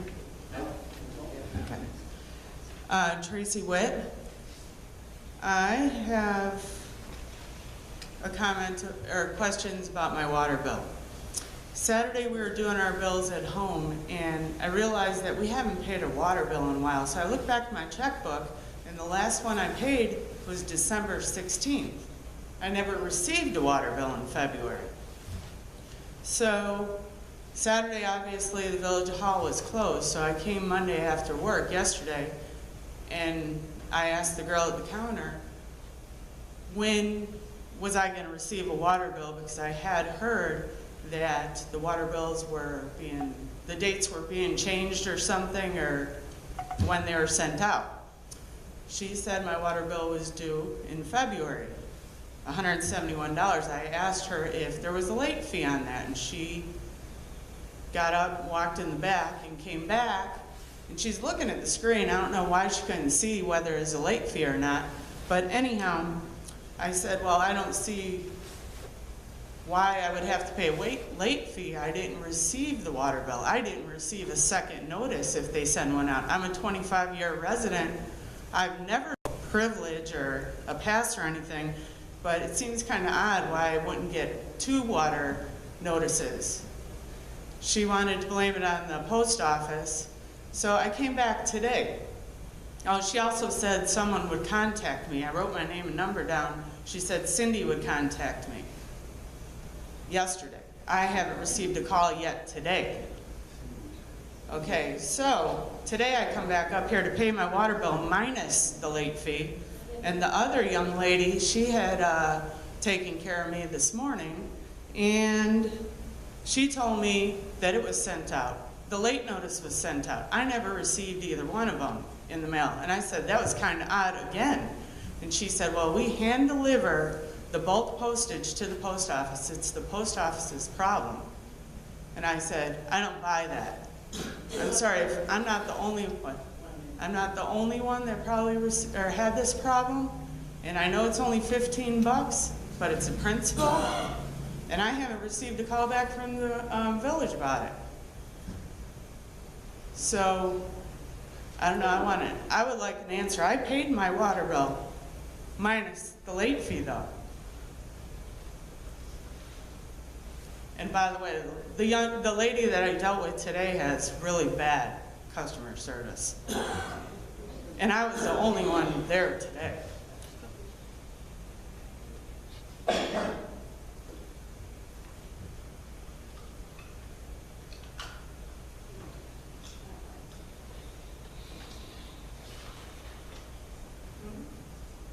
Heidi Parker. I would like kind of to hook into the last comment here. When I got my water bill this month, there was a notice on there that starting in June, I believe it said, there will no longer be any shut-off notices sent. And I wonder if the board voted on that. And if that's really good for the residents, not to get a shut-off notice, just to have the water shut off. They don't get the bill, all of a sudden the water's not there. What I really would like to talk about is Sauk Talk. Trustee Supam on Sunday mentioned that she's working on the Sauk Talk, but because the election campaign she had to put the next issue on the back burner. Since you became mayor, only one issue has been published, and pretty much propaganda for you and your trustees. For an administration and a trustee who for the past 2 years have talked about open communications with the residents, I find this inexcusable. The last issue of the Sauk Talk prior to an election has traditionally showcased the bios of all the candidates running for office. This project should have taken priority over campaign activities and should have been mailed to every household. Mr. Mayor, you have benefited from this in the past several times. Why are you denying this to other people? The other issue I have is about the police and the shootings. You keep saying it doesn't matter how many police there are, shootings are going to happen. Contrary to your current statement, visibility of officers does deter this kind of activity. I give kudos to Jane Byrne when she moved into a high crime area to show that she could live there. Maybe you want to move your family to the center of town here so you can experience and they can experience what other residents go through. Maybe then you would agree that we need more officers and they need to be visible and they need to patrol the neighborhoods.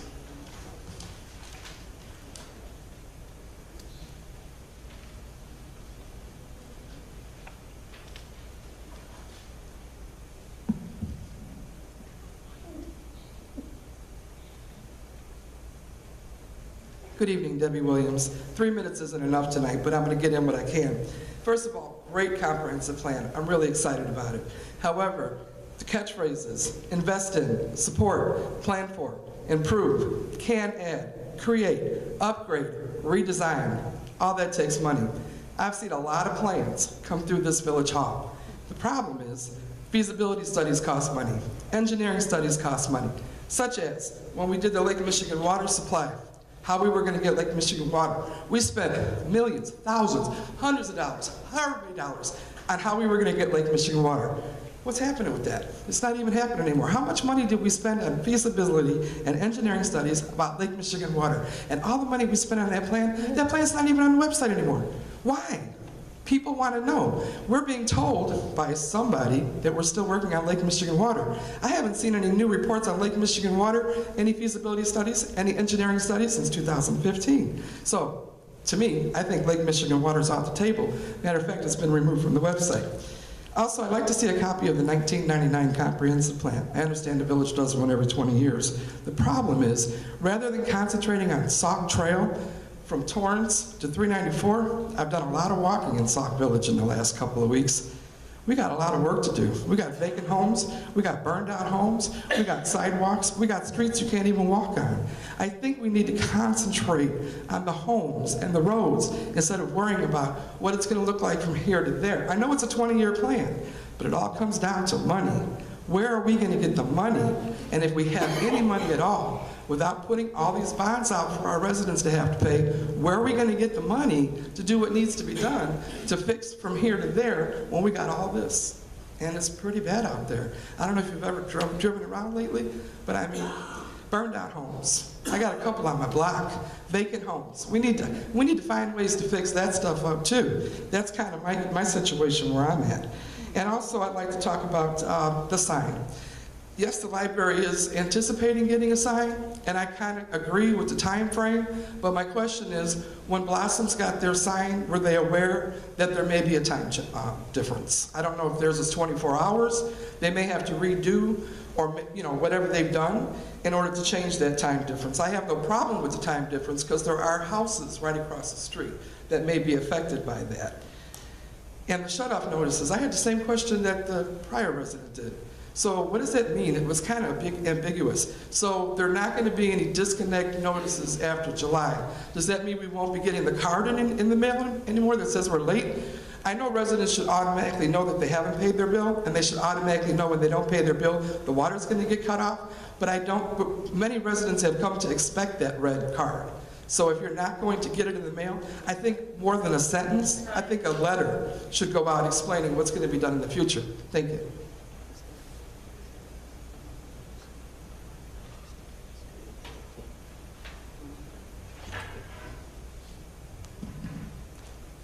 Mary Escobedo. I'm going to skip social media just for one night, but I'll be back next week with that. But I did want to talk about, I know Debbie Williams said that she had mentioned coming to the finance meeting, and she was told they've been looking for volunteers for 2 years, which we know that's a lie because Roderick had said he wanted minimum people in there. So there was only 3 people in the finance committee meeting. So, and it's really ironic that when Debbie Williams said she wanted to join and put in her letter, all of a sudden there were many people that wanted to join. Don't you think that's a little funny? And then I want to talk about, you keep saying that there's no money in the budget for the police and all this other stuff, but people have been coming up here talking to you and telling you of all the crime. And when David Hanks was mayor, Joe Wizawati was out there talking about all the crime that was out there. But it seems to me like there's more crime now that you're mayor, and I don't hear Joe Wizawati saying anything about that. But so why don't you have money to hire police officers to protect the residents, but you have money to hire secretaries? Now, when I was a secretary or executive assistant, we had 10 to 15 people that we worked for. So how do you need so many secretaries in here to work for a couple of people? They sound a little incompetent, and I can prove that too. But I'll be talking about that soon. Thank you. That's all I have for today.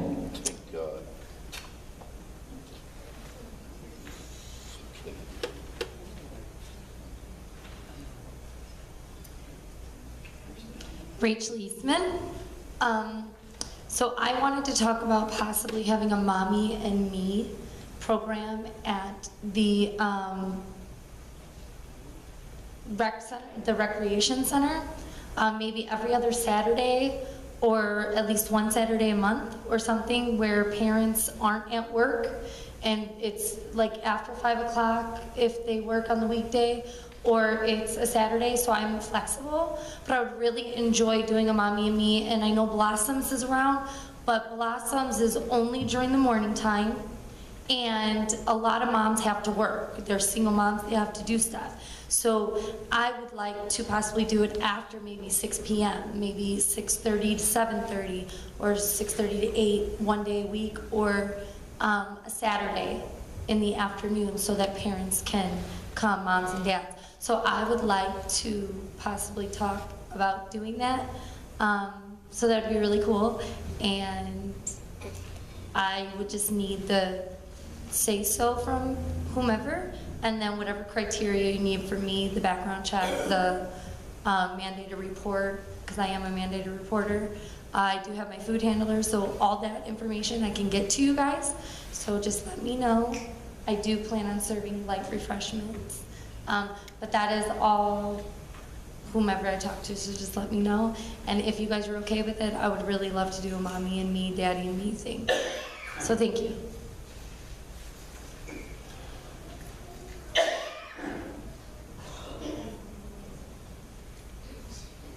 Bernadine Hopkins.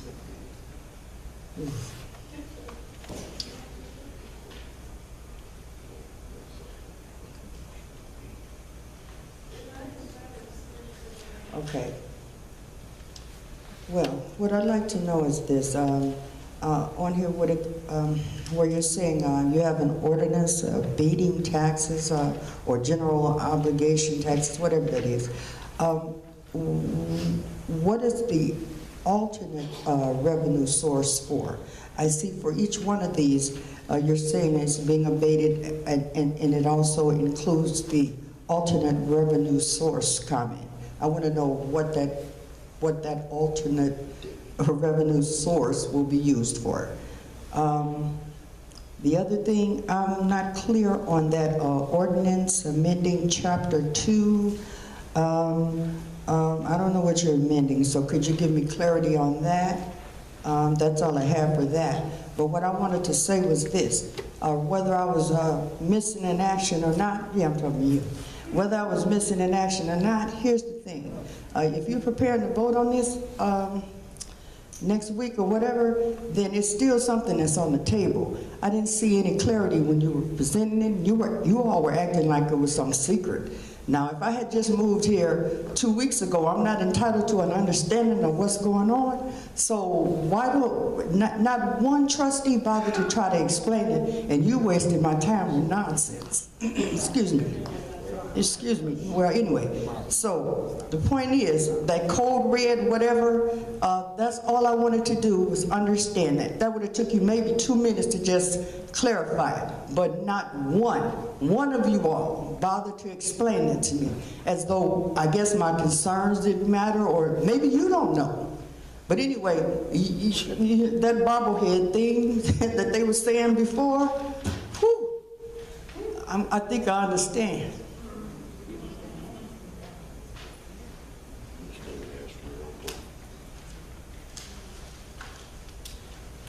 Daniel Stevens. Good evening, everyone. About a month and a half ago, I submitted a program for a fitness, motivation, and life coaching program. I understand the necessity to vet the people who are going to do these programs, and yet some of these people do have backgrounds. But based on their background, it should be considered on what it was, and sometimes those backgrounds can be life lessons for the youth that are coming up, so they don't make the same mistakes that the people that are teaching the programs can teach those ideals and how to steer away from the problems that they did. Now, we are talking about shootings in the village. I don't know the age range of them, but we have to change the mentality from the inside out. And sometimes the people who've walked the bad path can teach a more straight path. And that's all I have.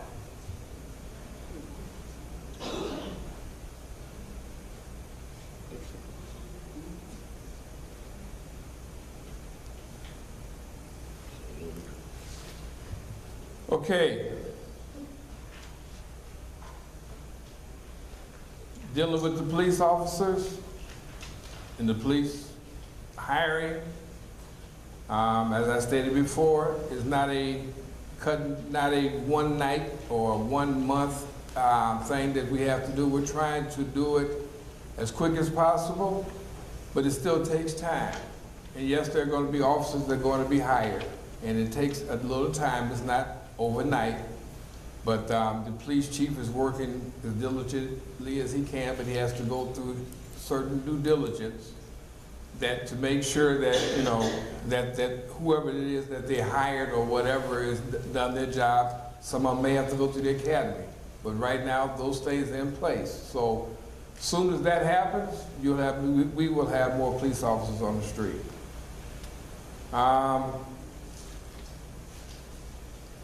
I would think all businesses would attract families, but as far, okay, I'll tell you this. If I'm trying to answer and I'm not allowed to try to give the answers, I won't comment on the question, because I listened to each and every person. I didn't say a word. I did not comment make gestures or mumble. When everyone came up here and spoke, I wrote everything down. But if it's not going to be adhered to when I'm trying to answer the questions, I won't answer. So that means the person that tried to ask the question won't get an answer. I'll answer that person after the meeting is over with. I'll do that. I'll answer those questions after the meeting is over with. Yes, it is. I understand that you get frustrated. I get frustrated, but I have to deal with it. So I'm asking for the same respect I give you when you stand up there and made those comments, accusations, and whatever else you made. I didn't say a word, just wrote them down. That's all I'm asking. We're trying to get all type of businesses in the village. If you know of a business that wants to come in, please let us know. Please come up to the village hall and say, I got a contact number. This person wants to open up whatever in the village. There's nothing wrong with that. But yes, we're out there constantly. We got different sources that we go to ask and see if we can get the businesses in the village. So it has nothing to do with we're not trying. Every community is trying to get businesses in their village. I'm sure there's nobody that turns down, but now there are some things that some villages do turn down, some things that I would recommend if we have someone to come in and ask for that we would turn down, depending on what it is. But right now, I don't see anybody knocking at the door except the ones that we have coming in right now. As far as the water bill, I cannot speak intelligently and tell you why you didn't get your water bill. If I said something, if I even told you a reason, I would be lying, because I don't know why your particular bill or a particular bill didn't go. I know they're all mailed. That's the only thing I can tell you, that the bills are mailed out. If you didn't get your water bill, I mean, I do, and I'm sure a lot of people here do. If you didn't get your water bill, you know your water's not free, so I would come up to the village and say, hey, I didn't get my water bill last month. What is it? How much is it? But to sit at home and didn't get it and then come back and say that, you know, that they're going to cut my water off. I mean, if you've been out here 20 years, you know you get a bill every other month. And you know that it comes around the first of the month. So if you know you didn't pay last month because you paid the month before, then the following month, what's wrong with coming up? But as far as the not giving late notices, this one is going to be on the bill. When the bill that you're going to get is going to be a paper bill. We're going to start paper billing to save a lot of problems.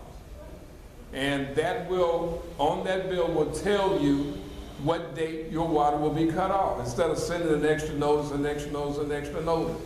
Because then, as you just got to saying, I didn't get my bill, I didn't get the late notice. When you knew your bill was due, you didn't get the late notice, so that doesn't excuse you from not paying. So you will get one bill, but be a paper bill.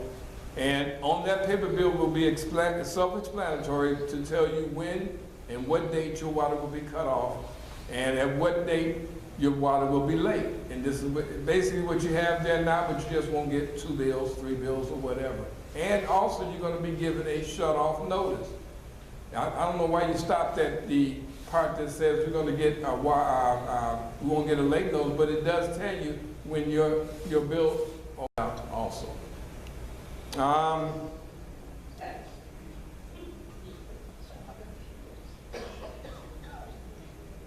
Yes, you will get a shut-off notice, but that'll be after your bill is late. It just let you know that we're going to shut you off whatever day it may be.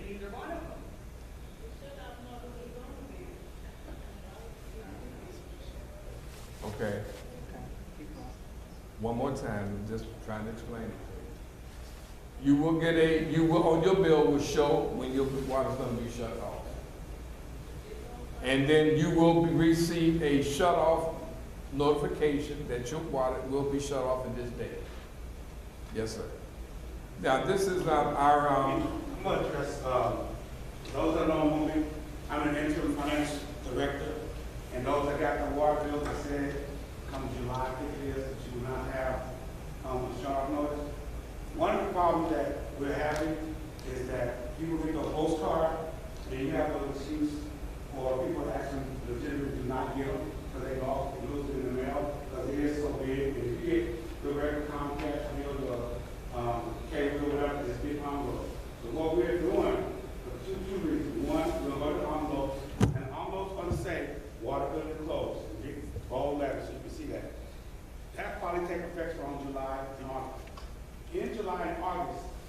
water bill, as Mary explained, we're trying to get back at you. One of the problems that has happened since I've been here, most people are not consistently getting their water cut off. If water cannot get cut off, you don't get water revenue. You don't get water revenue, you can't pay for projects that you guys asked about how things can get money. Money, the thing, and I'm saying this because I'm not a politician, as I said before. Municipalities cannot go out like Ford and bring cars. Their money comes from property taxes and water revenue. Simple as that, it comes from the state. You guys have been watching the state the last couple of years. Governor Ryan cut back on how much money you give to municipalities. So with that being said, the challenge is how do you really just consistently have money flow? There's certain bills that do every month regardless. There's payroll, there's certain insurance, and we spoke about earlier. So one of my tasks that I've done in other municipalities is find out how does the water bill flow. In Sauk Village, it has not been flowing consistently. I need to be a short off being people paying on time. You guys seem very astute with what's going on in the village. You can ask your neighbor, how many months have you gone by without paying your water bill and nothing happened? That has happened, and with my research and looking at the situation, that has happened to people.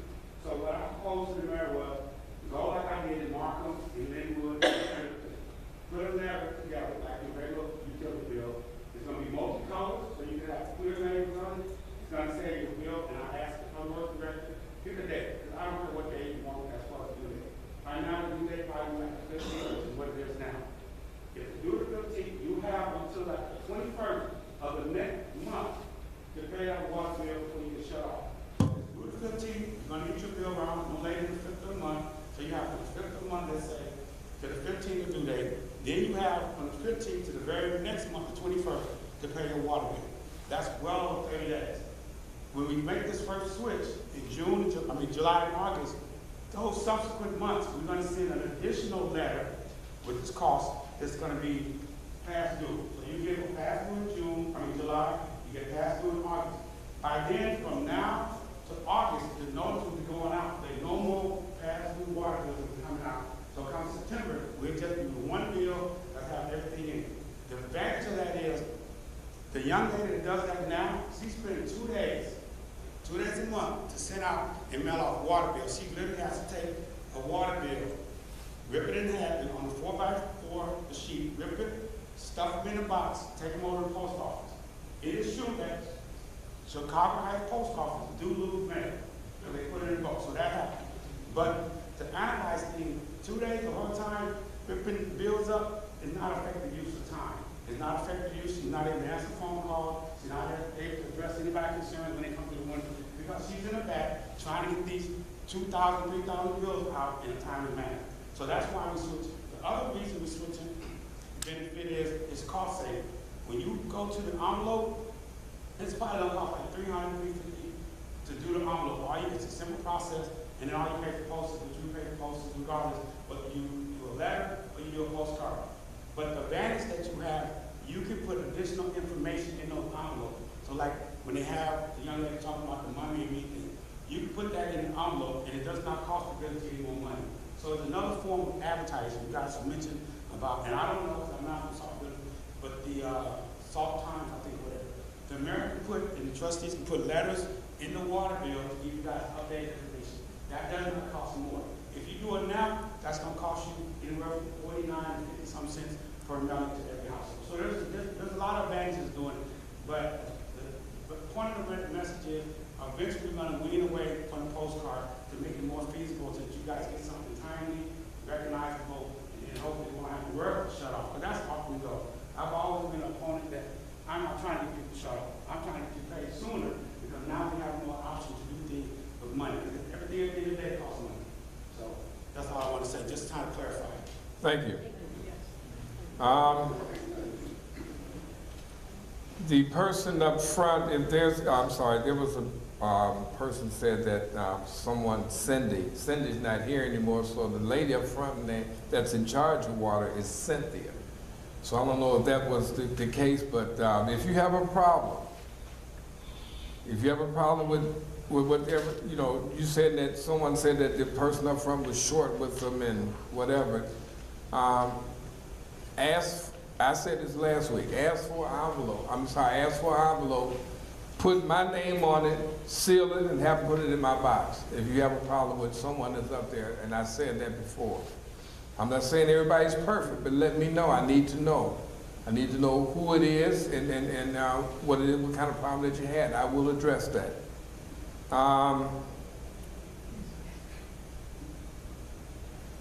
The comprehensive plan, the water, Lake Michigan water.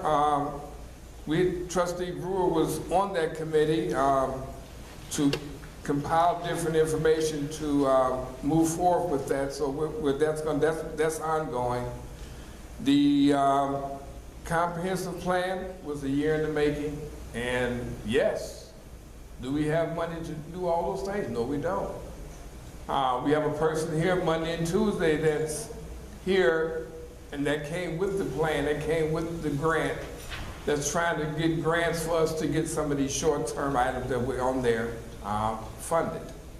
So hopefully we can get some of that funded. The person for the program for the Mommy and Me,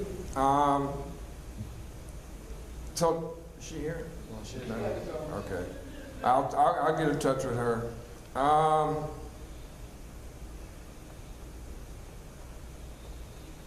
Okay. I will talk to whoever it was that took the background for the person that was asked about that, and I'll find out what went on, what happened with that. I do remember asking to bring that program in, and I'm sure that when you deal with kids, we have to go through a background check. That's the village, so I can't supersede that, but I will find out what happened with that. And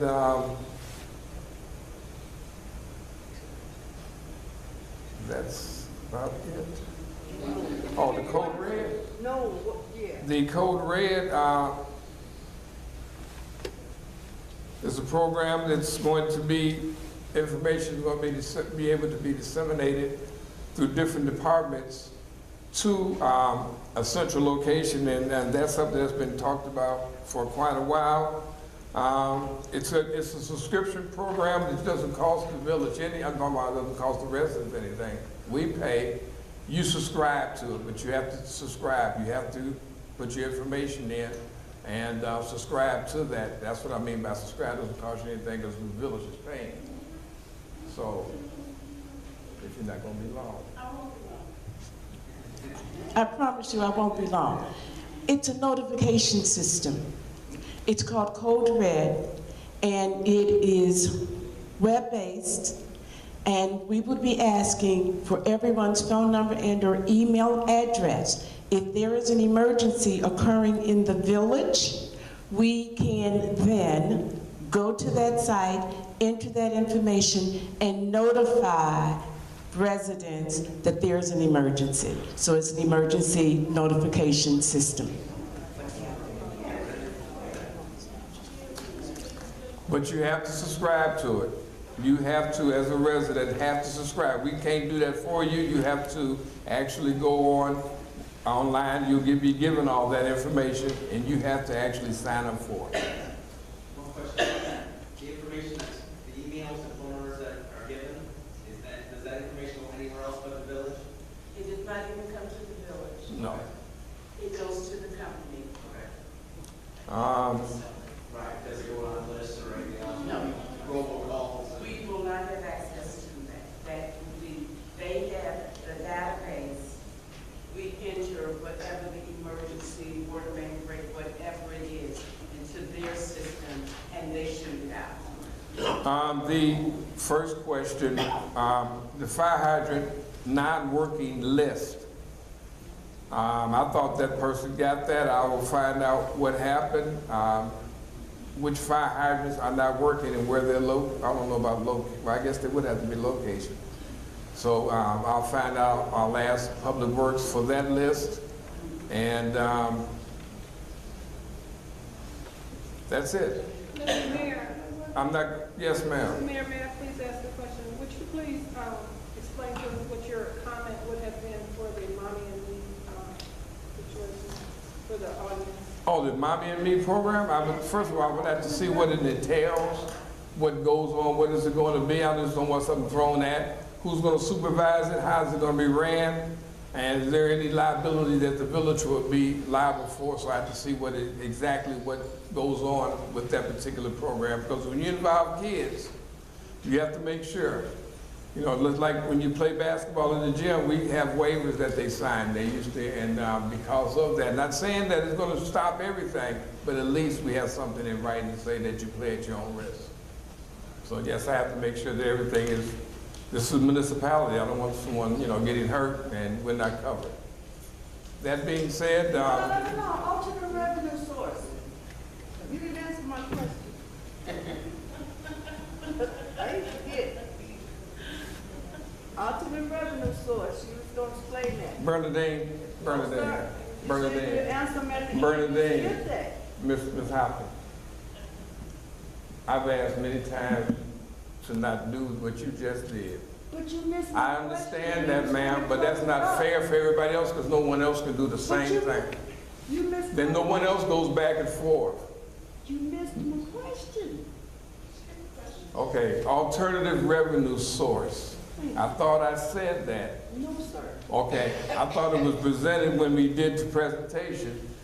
There is no money, the village has to levy for those bonds that says there's no alternative revenue source. The other bonds that you see that are on there, there is a revenue source, and that revenue source is the TIF district. The top three are 2002, 2008, 2009 bonds are being paid for by the TIF. Because they're in the TIF area, those bonds are written for that. The rest of the bonds were different bonds, cash, working cash bonds, and everything. Those bonds are paid for by the village. What happened when that bond was taken out back in that time, they had a source. They wouldn't have done, but that source has since dried up. So when you don't pay for a bond, who does it go to? It goes to the residents. If it's not in the area where it's automatically being paid for. You have to watch who's going to be paying for certain bonds when you write bonds. So these particular 4 bonds that are there, there's no alternative revenue source, so it defaults back to the village. And the residents have to pay, and it's paid through taxes because you're levied for it. This was an alternative, no alternative source when we had this building here because the residents paid the bond payment for this building. It since has been paid off, it got paid off in December.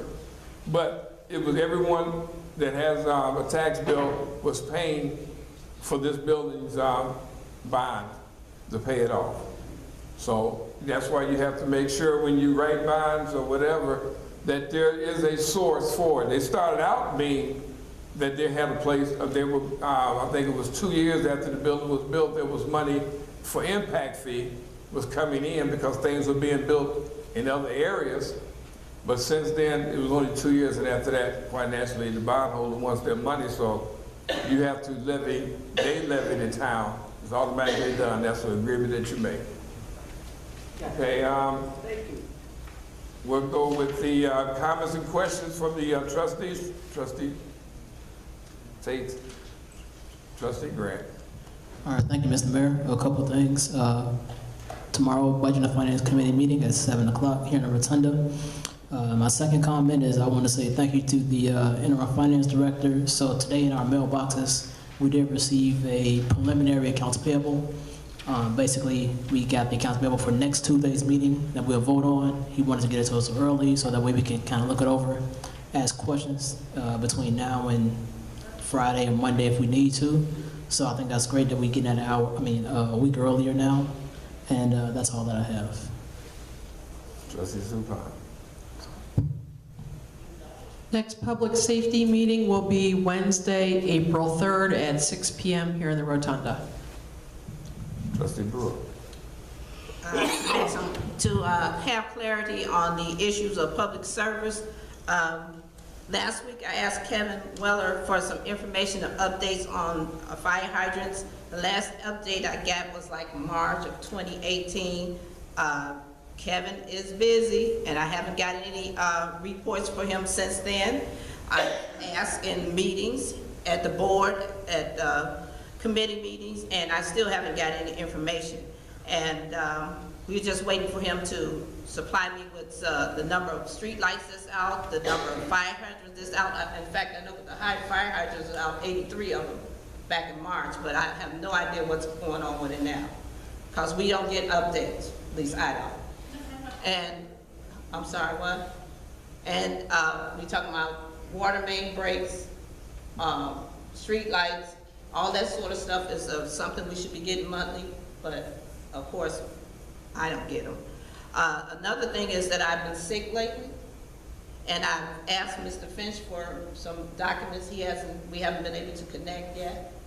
But eventually, I'm gonna get to it, because as I understand it, we don't have information to make an informed decision anyway, so I don't know what the hurry is. We just don't get any reports. So, with that being said, that's the end of my report. Trustee Todd. Ordinance Review will have their next committee meeting April 8th here in the Rotunda at 6 p.m. And I just have a comment. I started looking at my sewer bill, and they somehow changed when I get it.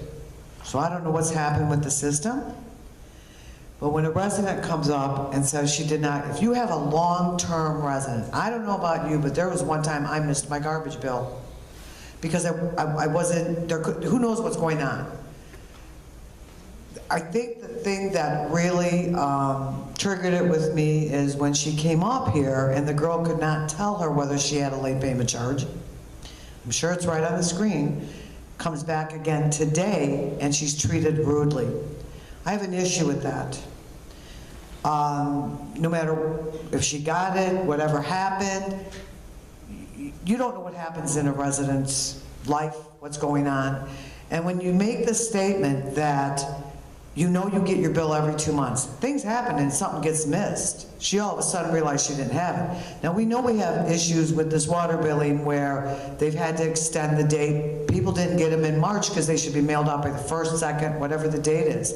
So I know that they've extended the due date when they're due. I happen to look at my sewer bill, somehow it got changed. So has it been notified, have we notified the people that get sewer bills that, hey, we've changed when you get your bill? I just happened to see it. So if there's issues going on, and we know that certain things are being done, especially with upgrading the system, she paid her water bill minus the late payment charge. My suggestion is, Mr. Finch is the person you're probably going to want to see. That would be the person that could explain your water bill. That's the issue that I have. So I need to check out with my sewer bill, did they change it? Did they change when I receive it? And I know this took place when I talked to the previous finance director, and she said, we looked at your address and said, wait, why are you getting billed with the north side? And changed it, I think, to the south side. So people on the south side that get the sewer bill are probably not even aware that they haven't gotten that sewer bill yet, because I've not received mine for March, because it got changed. So while we're going through this transition, I think we need to have, never missed their water bill,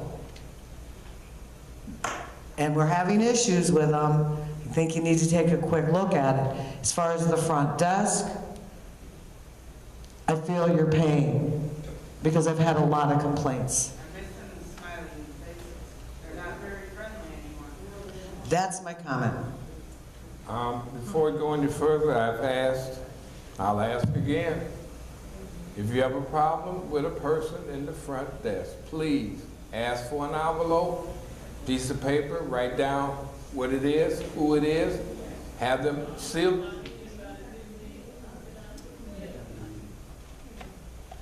Seal the envelope and have them put it in my box. This way, if I open it up and it's been opened already, I know something was wrong. So make sure you seal the envelope and put it and have that person put it in my box. So I can have things. I need to have things in writing now. So in other words, when I come to talk to you, because I've come to you with this, I get a lot of phone calls from residents that are very upset about how they're being treated. Okay. And I came to you with that. So now you want me to put it in an envelope? When you came to me, I addressed that issue at that time. So I'm saying I'm not going to do with personnel right here because it's not appropriate. But if there is a problem, I'm just asking to put it in writing so I can have something to say rather than he say, she say. I have something to say. Your problem, I did address. Okay. So, but I'm asking anyone that has a problem, please put it in, and put it in writing, put it in my box, and I will address it. Now I have something concrete to talk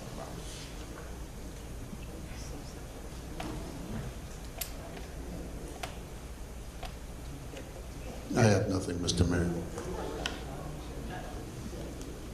I'll accept the motion to adjourn. Second. It's moved by trustee Bruce, second by trustee Carter. All in favor? Aye. Motion carried. Thank you.